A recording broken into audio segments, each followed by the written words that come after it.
This week is Michelle Mitchell. Welcome Hello. back, Thanks, Brooke. Michelle. It's been a minute.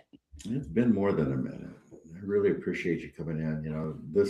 The subject for this today was your idea, and I just absolutely loved it because we're in an age, we're in a time where people are really leaning on technology and AI in particular. And the title for this podcast is AI as a tool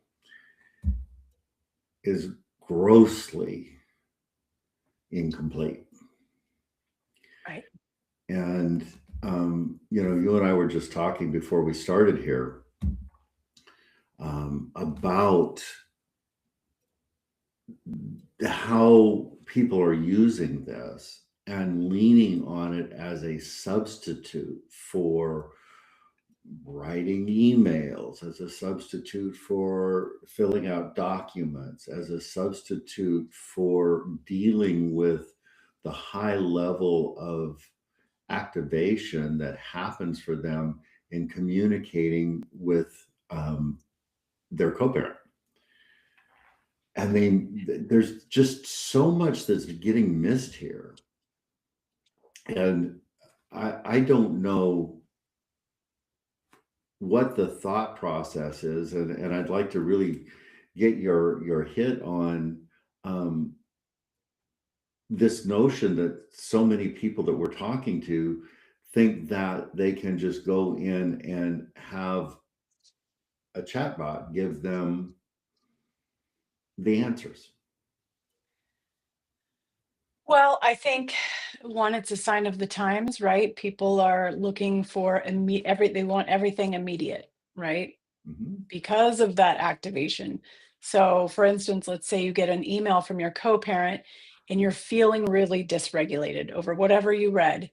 We automatically want to just push that away, right? All of those bad feelings away. And so if you can just turn to a chat bot really quickly, you're going to get an instant response. And I think people are turning to it for that. I think they've just started integrating it into all parts of their lives, but what they're not realizing is that it's not a tool for all things.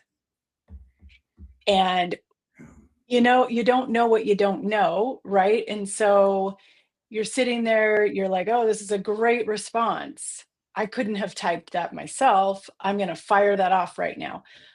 But they're not noticing what's going on inside of their body.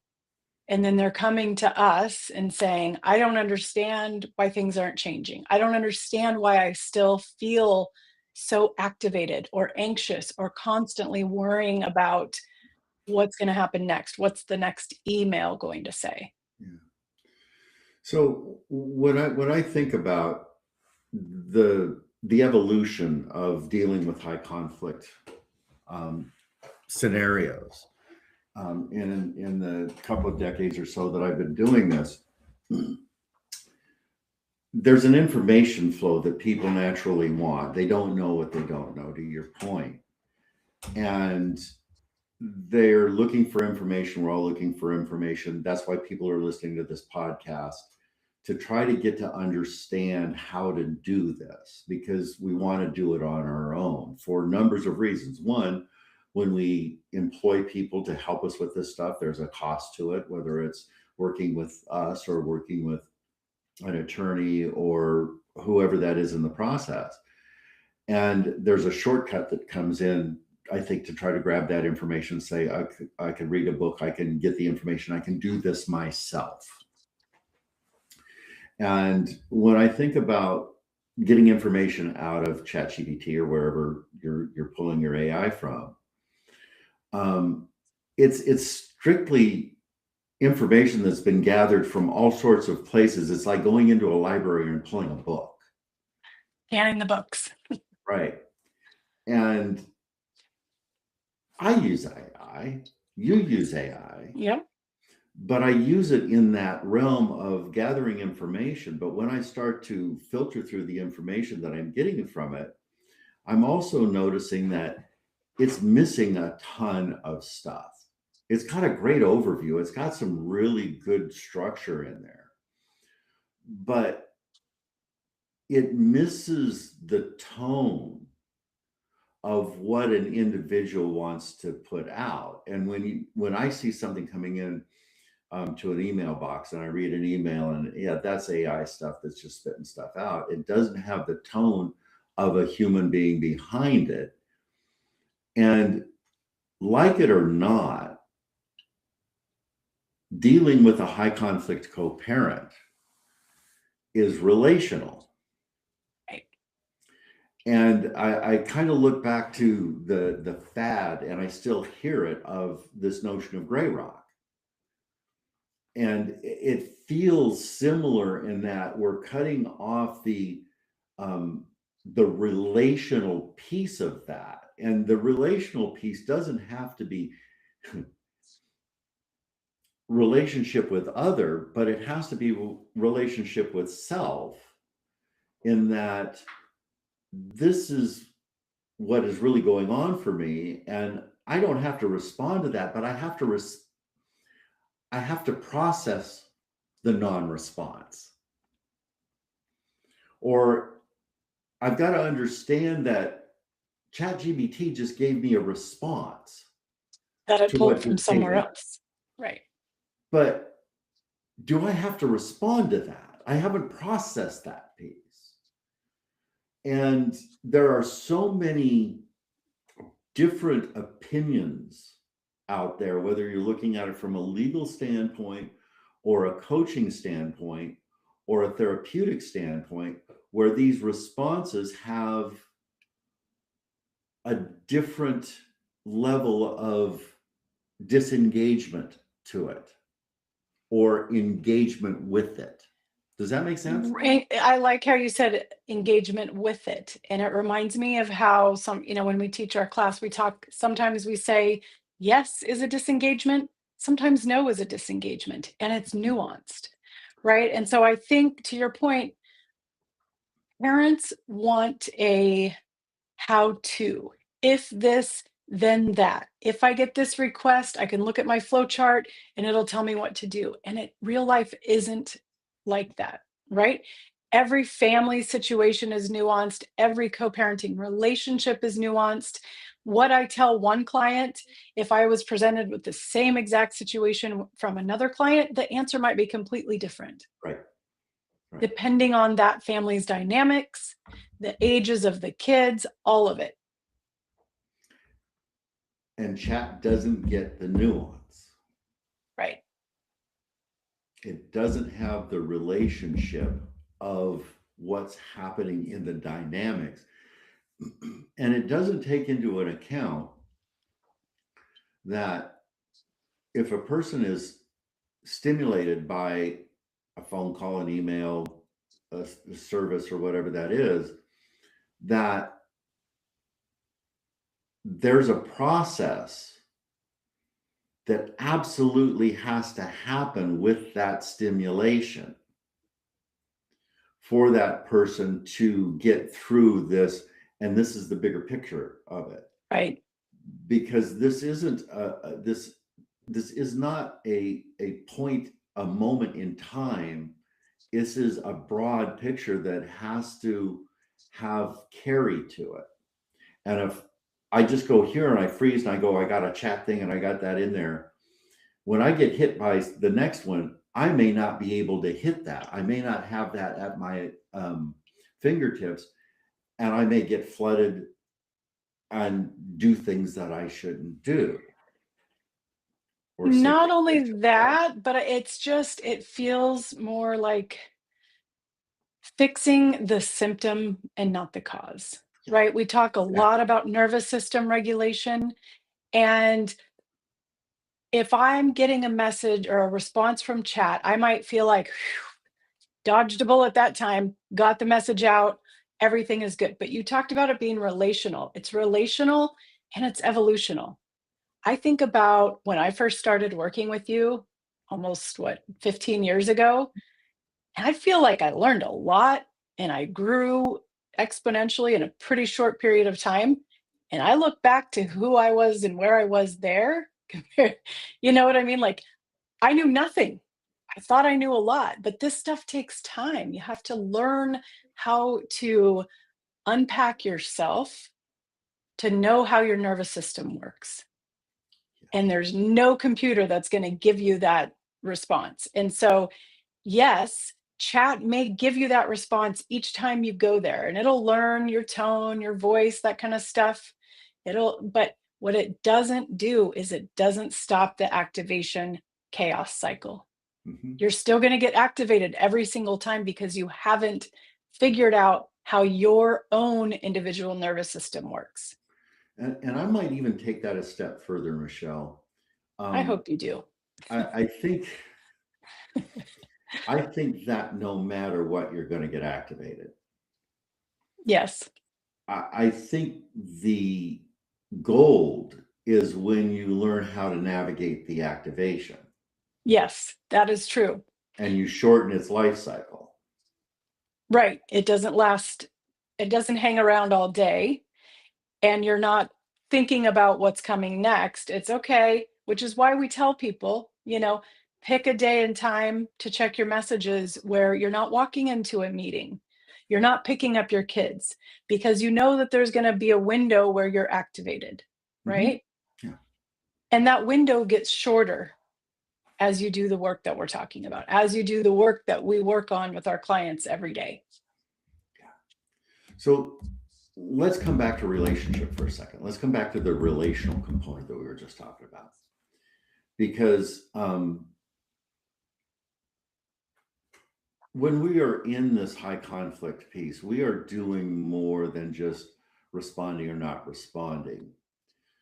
We are modeling response, and we're not robots. Our children aren't robots. And the other parent is not a robot. Right. And we have to take into consideration all of those aspects as we're functioning and moving through these conflicted moments with the other parent. And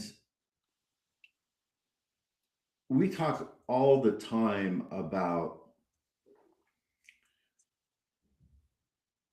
the way that we are processing with our kids, that we are Co-regulating. regulating with our kids. And this is part of that. When we are putting that forward and we're dysregulated, our kids are still dysregulated. When we put that forward in a dysregulated state, even if it is blank, there is a message that's energetically out there to the other parent that you're dysregulated or that they're dysregulated. And we're not taking into consideration how that's going to land. And that's the nuance in the disengagement conversation that we always have. It doesn't happen on a plain sheet of paper. It happens 4 or 5 dimensionally. It's got space time, and it's got the energetics of how this is being carried, and we're trying to disengage from it. But we're not disconnected from it. Right. Does that make sense? Yes. And when you're getting information from a chat bot, you're disconnected from it Mhm. versus for having a conversation about it, there's going to be layers that are, layers that we didn't know existed, right? In processing that we're going to unpack. Or as you always say, a through thread, Mhm. right? To start to see these patterns of how we react, patterns that are keeping us stuck, keeping us engaged in the conflict, patterns that are causing us to show up with our kids so that they feel that it's their responsibility to regulate mommy or daddy, to take care of our emotions because we haven't worked it out.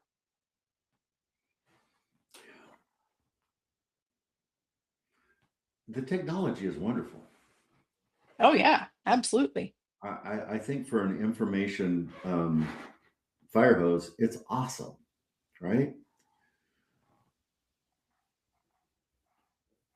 But it doesn't have the knowledge.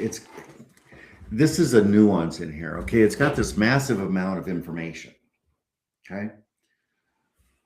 But it doesn't have the knowledge of the moment. It doesn't have the knowledge of the situation. It doesn't have situational awareness to it. Right. And it doesn't have the awareness of a regional piece, how the region judges work. It doesn't have the nuance of attorneys that have varying levels of experience in their field. It doesn't have, it's dry information. Right. Exactly. And I see this, I'll talk to a client and ask about their attorney, and I can tell they're a little wish-washy, right? And then it's like, oh, it comes out, oh, you're not actually working with an attorney. You're just using ChatGPT and representing yourself, and you don't know how you don't understand what just happened in court. Right. Right. And if people are coming to us, we're not attorneys. Well, you are, but you're not a family law attorney, right? Right. I'm not practicing right now. Right. Yeah. And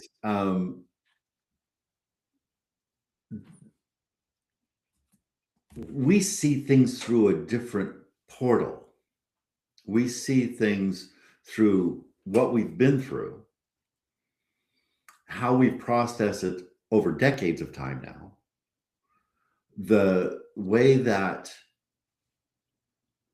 the physiology and the psychology works within the dynamic.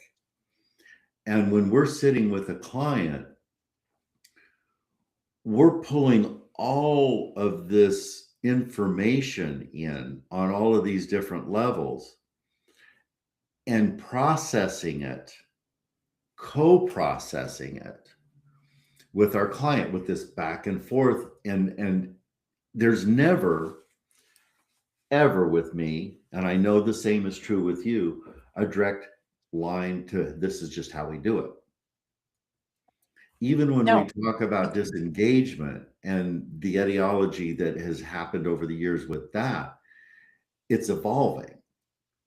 And how that disengagement takes place with an individual is specific to that individual. We've talked about this before in another podcast that, disengagement isn't gray rocking. No. They're very different pieces. And one has meat to it, and the other is just a blank. A blank that often creates more chaos. Right. Because there's been no process in it. Right. So how do you think your clients, when they jump into using chat for their responses or chat to get information, what level of trust do you think that they have in that process, or that they're leaning on that? I guess another way to ask that question is, do they really believe that that is a valid tool to use? I think so. Otherwise, they would be in our ghostwriting program. And, I think that, in fact, because I'm teaching a class right now, and I think that a lot of people still think that it's benefiting them to use AI. The great thing about the class is that, as you know, we spend a lot of time talking about everything that we're unpacking right now. And so they're starting to see that it's nuanced. It's not just a if this, then that. Um, I have a client actually who I tried to come on and talk with us, but you know how that is in high Mm. conflict. Nobody wants to reveal themselves, right? He's been with us for over a year, and really intelligent guy. And um, after he had been working with us for a couple of months, he was sort of mind blown because he had been using Chat GBT, and we actually hear this all the time, and they didn't realize what a disservice they were doing to themselves because they were staying stuck, or they were having to check into the messages directly and get that nervous system activation rather than working with us to summarize the messages to them. So there's always going to be people who kind of put their blinders on. I do think that there might be a correction at some point. This is all still very new, very fun. It's very fun to use AI for a lot of The things. kick. What's that? It's a kick. I enjoy it. It's a kick. Yeah, no, it's fun. Um, a lot of fun with AI, but not when you're messing around with something as serious as high conflict co-parenting, nervous system dysregulation, kids feeling in the middle. Um, so I do think that there will be a correction at some point after, you know, the cycle goes through court. Yeah, yeah, for sure. So I just want our listeners to think about what I'm about to say and just kind of take a minute and check in, because as we're talking and I'm relating to my years of having clients and working with this, and what I continually hear from new clients coming in and people that I talk to, they just want the pain to stop. Right. I just want the pain to stop. And I think that using AI, the notion of using AI is I don't have to have an interpersonal relationship with anybody in this. I can wall myself off. I don't have to feel what's going on. I can just be here and get the information out and push it out and not have to feel the pain. And the comment is I just want this to stop. I just want this to be over. And I think what's happening with the use of AI is it is jumping over that. And as painful as this process is, and I know that you know this, and I know this deeply within my being, is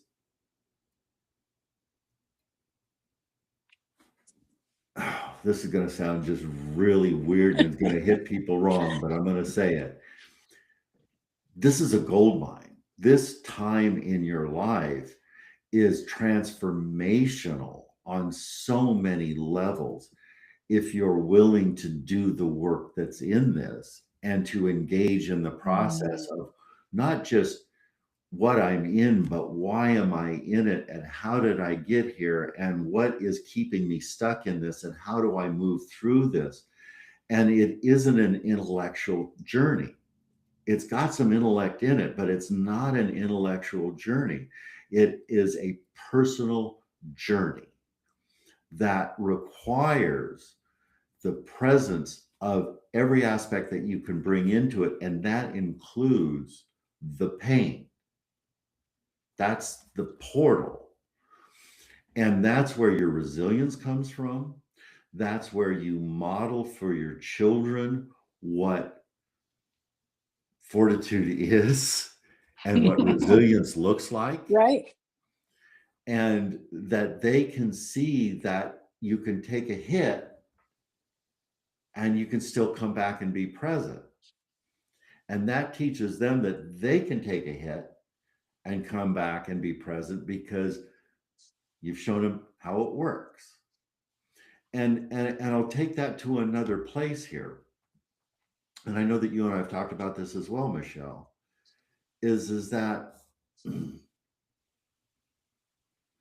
we can't shield our kids from all of this stuff. It is impossible to do it. And with as hard as it is for them, you're setting a template for them to be able to do this into the future. You're literally changing the epigenetic response for them into their adulthood. And that doesn't happen by eliminating the process. Yeah, I love the gold mine analogy. And something that you just said, um, about not being able to protect them. What was I going to say? Um, oh, I lost it. But there's something that I was going to say when something that I always tell my clients. Oh goodness, I lost it. It'll come to me. Okay. Um, but it is gold because, I mean, I share this story all the time about how I will never forget sitting in your class back in the day when it was in person, way before COVID. And it was like the light bulb just went off that there was a gold mine, Mhm. right? That it's like, okay, it's kind of like a choose your own adventure. You've Right. got door number one or door number two. Door number one is going to give you lots of growth and take you in places you never imagined. And door number two might put a band-aid on it. You get through court, show the court that you're doing a great job, whatever, but that's it. That's where it stops. There's no further growth. And you and I both teach this class, and we see all kinds of personalities in there. And sometimes every once in a while there's someone in there who's resistant to that growth. But that doesn't mean that they're always going to be resistant to the growth. So, yeah, it's a gold AI, mine. AI can't teach that. And it can't help you to to get to get on the other side of this, because that's the Right. goal, isn't it? And this is only going to end for a client when this ends for a client. It's not going to end a moment before that.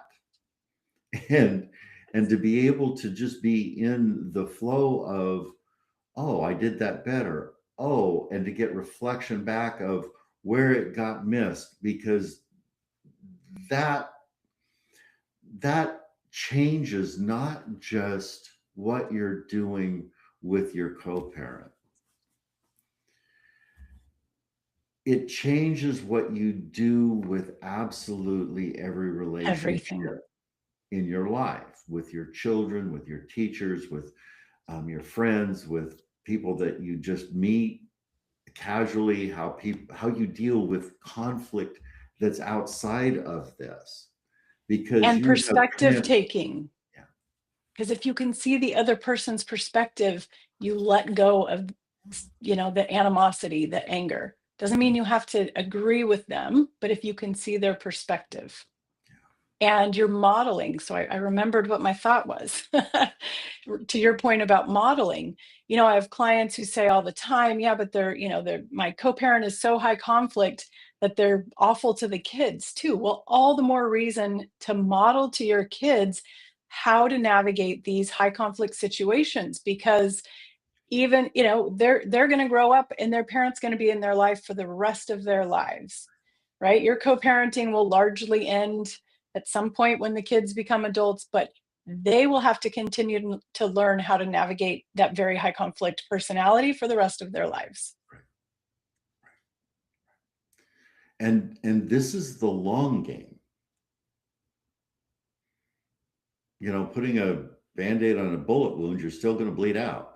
Right. But this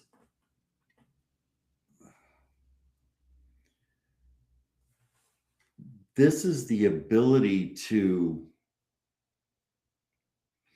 let me when we're in trauma, when we are in that fight, flight, freeze moment of whatever's going on, whatever has activated us, our perspective becomes focused on a point, and we lose sight of everything else. There's Right. no periphery. And when a client learns how to settle their nervous system and they've got the information now, and they've processed the information in a way that is relational, that they can feel the difference in the tone and the difference in the activation sequence and the difference in how their internal response is, then we're in Doppler radar. All points are available and all the information is there. And now the threat has a different perspective to it. Yeah. And the solutions are more diverse. Right. That's the zooming out, right? Or the orientation. Well, it's the orientation, and I think it's a simultaneous zooming out and zooming in. It's a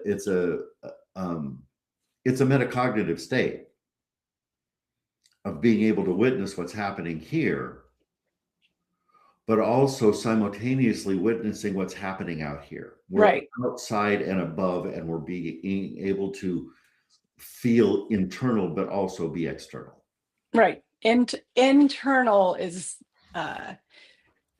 not focusing on the self, but observing the self. Right. Yeah. And that is settling. That is an advanced state of consciousness. And that's what you do. That's what I do in trying to teach our clients that if they get to a point where they can witness that, then they've got the ability to move outside of that and do something different. They're not they're connected to it, but they're not it. Right.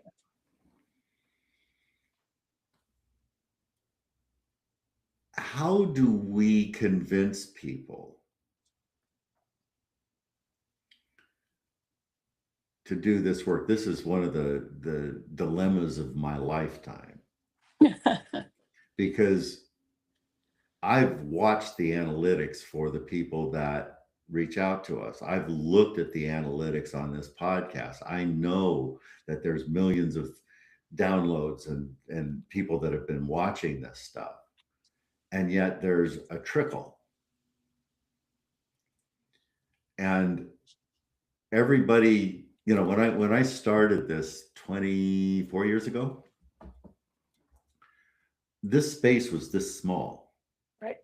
There was a handful of us that were really learning. We were in the trenches figuring this stuff out. And now there is a plethora of people out there that are doing this, that haven't completed their journey. I don't know that the journey's ever complete, but people are looking at, okay, who's got the answer? Who's got the answer? Who's got the answer? Who's got the answer? And it's hard to choose from. For sure.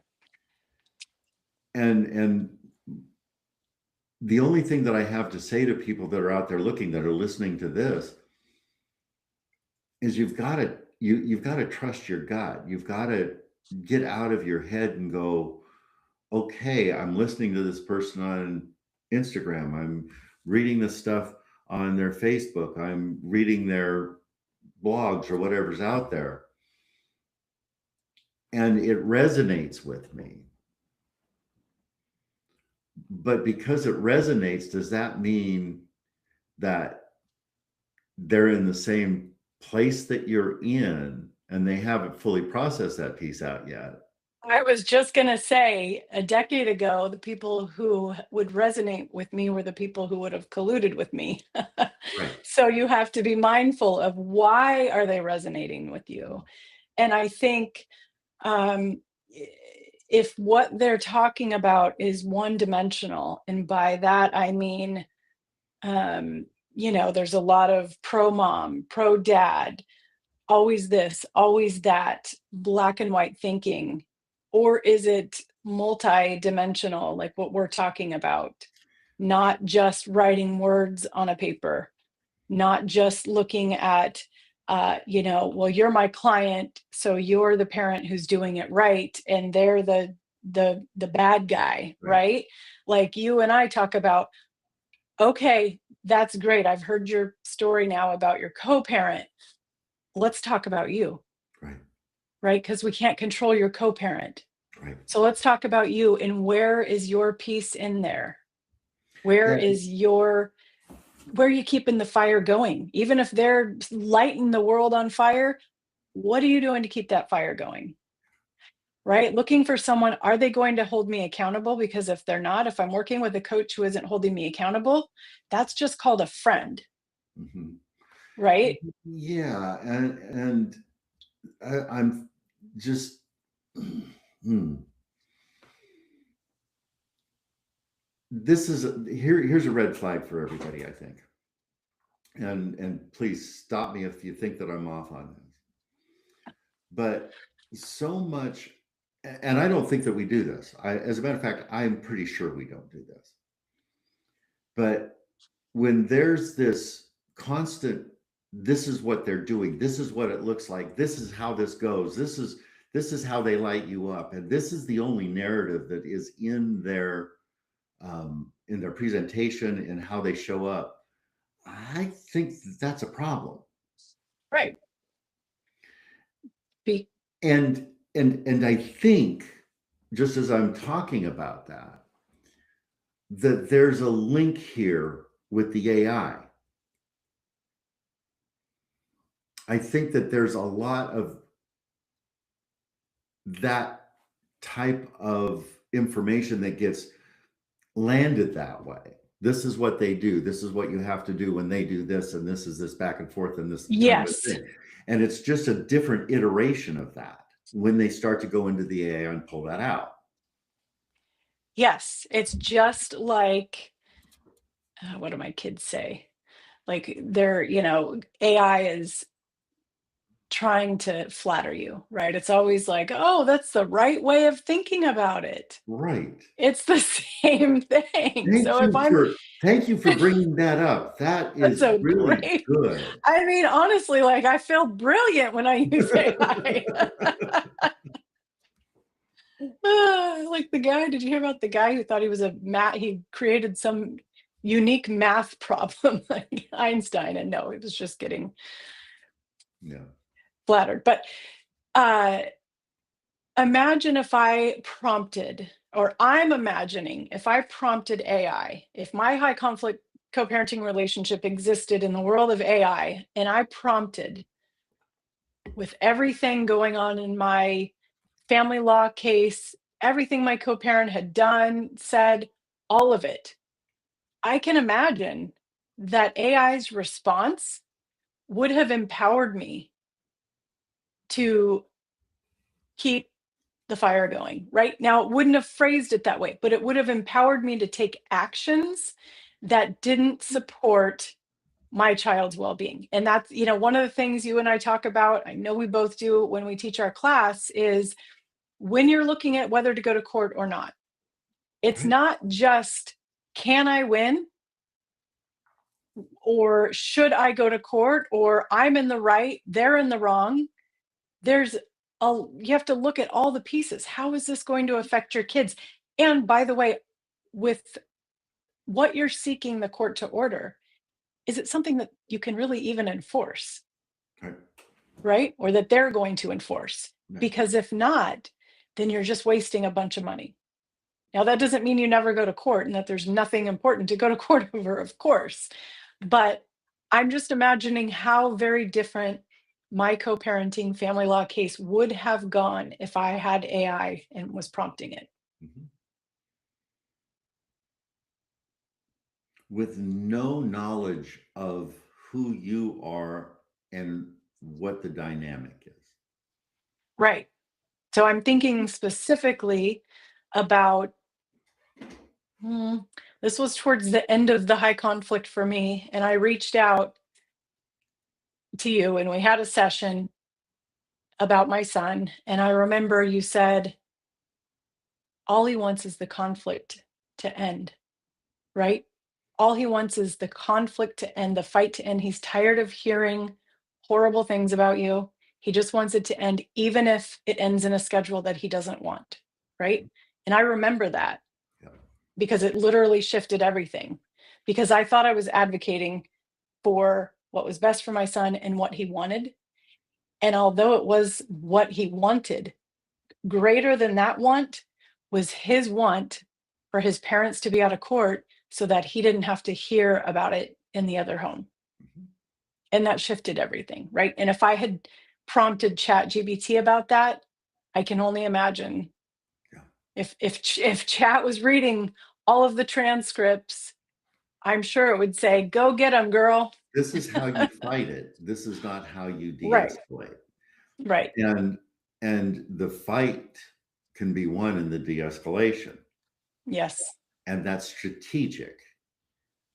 And chat can't give you the strategy. right. It's so important. When I'm working with my clients in this, I'm digging in places that they're going, why are we talking about this? This has got nothing to do with the conflict. And I'm sitting there going, this has got everything to do with the conflict. And if we can parse this out and process these pieces out, your perspective is going to change. What's important to you is going to shift. And the answers are going to become more clear. Right. And how many times have you had that conversation in a session where your client is resistant or even angry, and then they come back to the next one and say, "You know what? I was angry because it was true." Yeah. Right? And they wouldn't have gotten to that. Yeah. So what's the tool that we want to use with AI? Where's its Meaning, value in this? oh, you mean like outside of having fun? Well, no, I'm talking within this arena, right? Yeah. um I yeah, mean, you I mean know it's got for, its place. well, I'll tell you one thing that it's good for is, they're going to court, they can create an outline of these are the talking points that I want, Right. right? Help me organize my thoughts. Right. It's a great tool for organizing thoughts when it doesn't twist itself around itself. Right. And if our clients then run the outline by us or their attorney to make Right. sure that there's not a, But that's efficiency, right? We want to right, use it for efficiency, but that's not for exactly it. strategy. We want to use it for um, we can even run possibilities through it, but those possibilities have to be processed through. They're not a black and white piece. And you know, if you're working with me and you're using AI, tell me that you're using AI. And let's talk about the value that's in what's coming out, because there may be stuff that we haven't seen, that we haven't talked about, that we can process in that. Right. Right. That's a good point.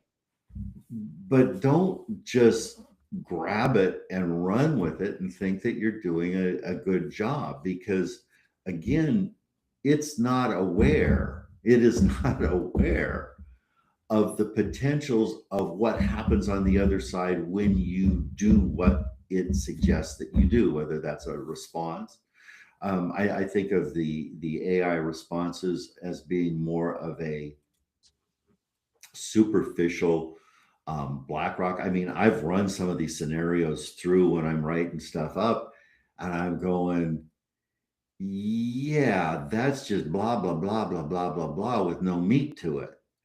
Right. And it's too many words. Way too many words. And it's got some notion that this is nonviolent language that it's pulled from somewhere, and this is therapeutic language that you might use when no is sufficient. Right. And that's what I was going to say, is that it goes into a lot of defending them, explaining, right? Right. Things that are not in Biff. I know that you may feel this way, but I'm not willing to go along with that. No Right. is enough, Right. right? Exactly. It's like this is not an interactive piece, and no is not gray rocking.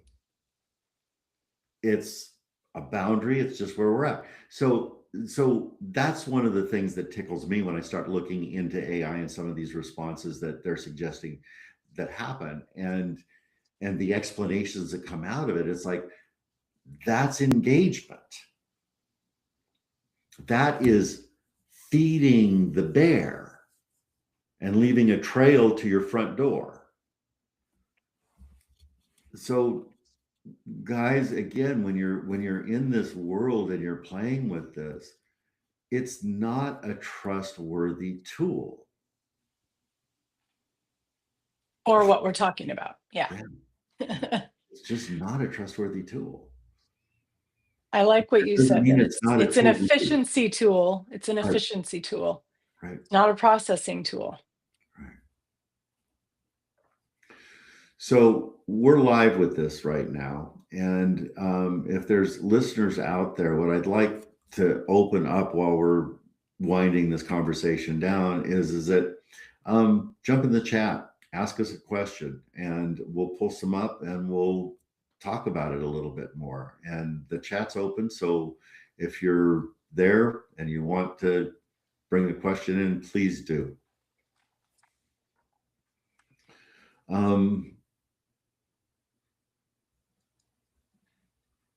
What do you think, Michelle, about?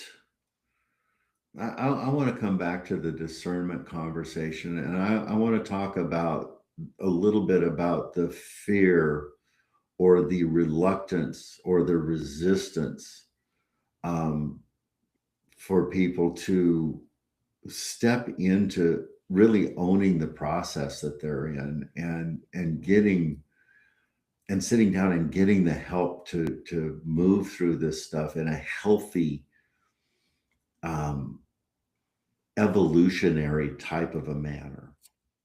Well, I think the resistance comes from, it's a lot easier to point the finger than to look inward, right?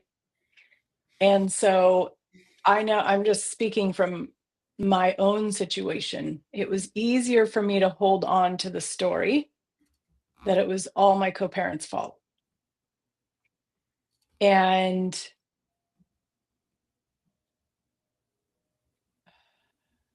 because then I'm right and I'm protecting our son, right? So if I look at my responsibility, then that means that, and I'm talking in the past, then that means that I did something wrong. I put my kid in the middle. I made a decision that put him in conflict. I have to look at myself Okay. if I'm not just pointing the finger. Okay. So And really quick, it's a lot easier, I find, and Brittany and I talk about this often, the coach that works with me. It's easier to do when the other co-parent is really over the top, really clear with their aggression, their conflict, right? And so it's easier to see the imbalance. And it's easier for clients on the other side to then say, see, look, the fire's burning over there, versus where, it's kind of a little bit more balanced. But it's like we talk about, it takes two people to engage in conflict and one to end the conflict. So if you have conflict, you have a peace. so if I distill that down a little bit, what I think I hear you saying is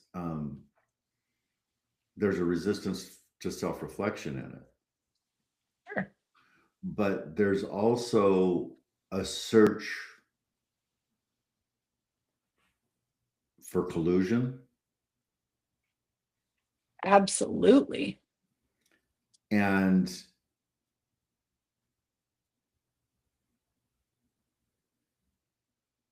it's easy to get that from outside sources, even from AI that we just talked about, even collusion. I'm looking for the book that matches me rather Right. than the book that expands me.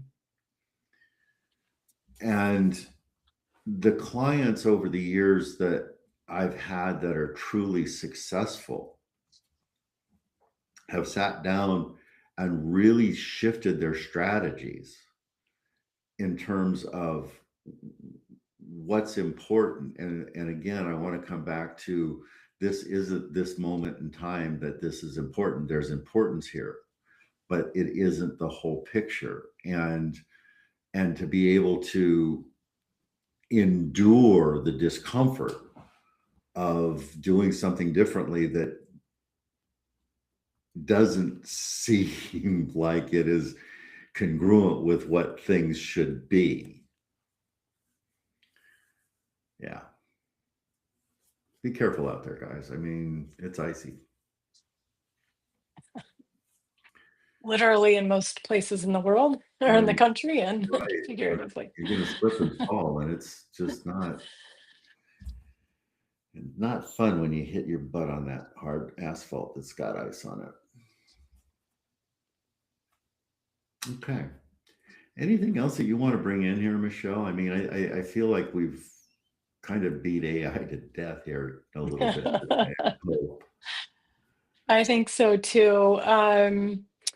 Just wanted to mention, I think you have, I don't know if your 6-week class is full, but you're starting next week. No, I started this week, Oh, so you started this week. we're in motion. But Okay. I know that you are going to start again in In April, about a right? month or so. Yeah, I think April. Yeah. Yeah, and my course will start probably end of April, early May as well.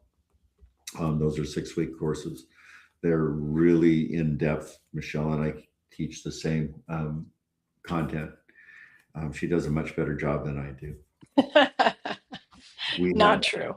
We have different days that we do it on, but it's a valuable place for you to land, and it's affordable in its content, and it will bring you into relationship with what we're talking about here. It's really meant to wake you up, for Right. you to have understanding, to take you out of judgment, to give you tools to work with your own nervous system. We open that can and we let it air out a little bit and give it some air, and also how to parent in this arena. And the tools are simple. I mean, they really truly are. They're simple. They take effort, but this takes effort. Right. And when you change, again, I've been doing this for almost 2.5 decades, and I've seen people's lives change. I think that every class we do.